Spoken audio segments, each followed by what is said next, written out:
I might be saying something really obvious here, but it's just what I think.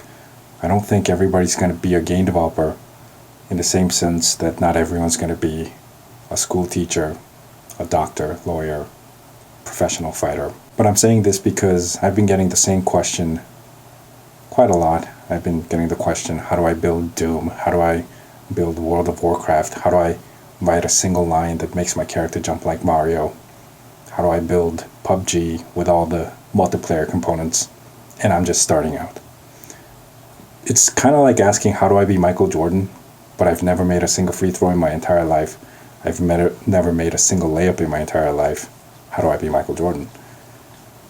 It's perfectly fine to aspire to be someone great, but or dream of making a AAA title that sells a million copies. That's perfectly fine to dream about, but you don't want to be asking the same question over and over again for month and month and month. I've seen someone ask the same question for years and not get anywhere. At some point, you have to start asking the little detailed technical questions. How do I render stuff? How do I move around a cube? How does a cube show up on my screen? In a scene, what is a scene? How do I make it look like there's a camera? All these thousands and thousands of little questions that you should be concerned about, you should start asking if you're really into game development.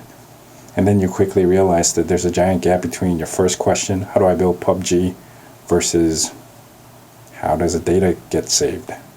And then you start working your way up. You start bridging the gap, and then you realize that you might never ever be Michael Jordan. You might never ever build the killer game that sells a million copies.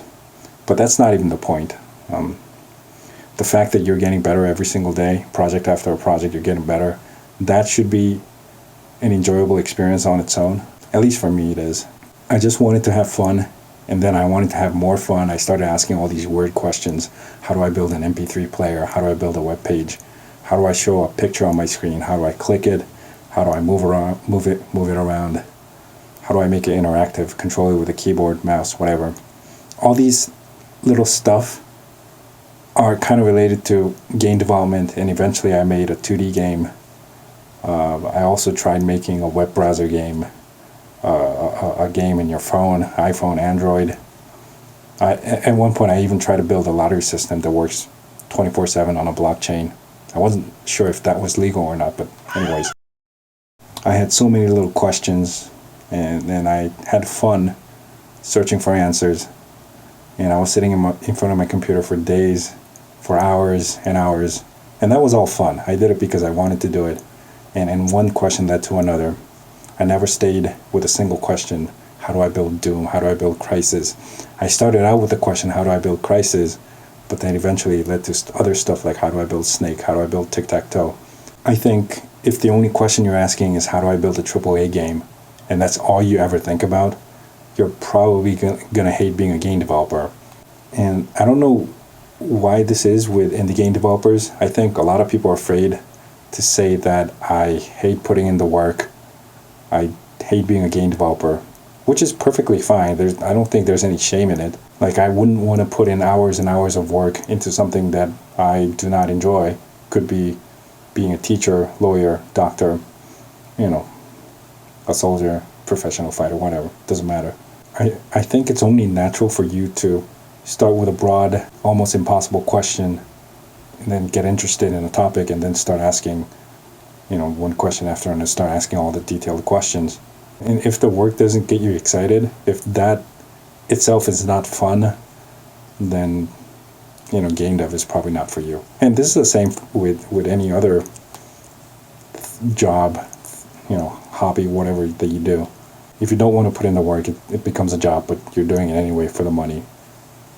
If you like it, if you like being a game developer, you're going to do it anyways, even if you might be making close to nothing.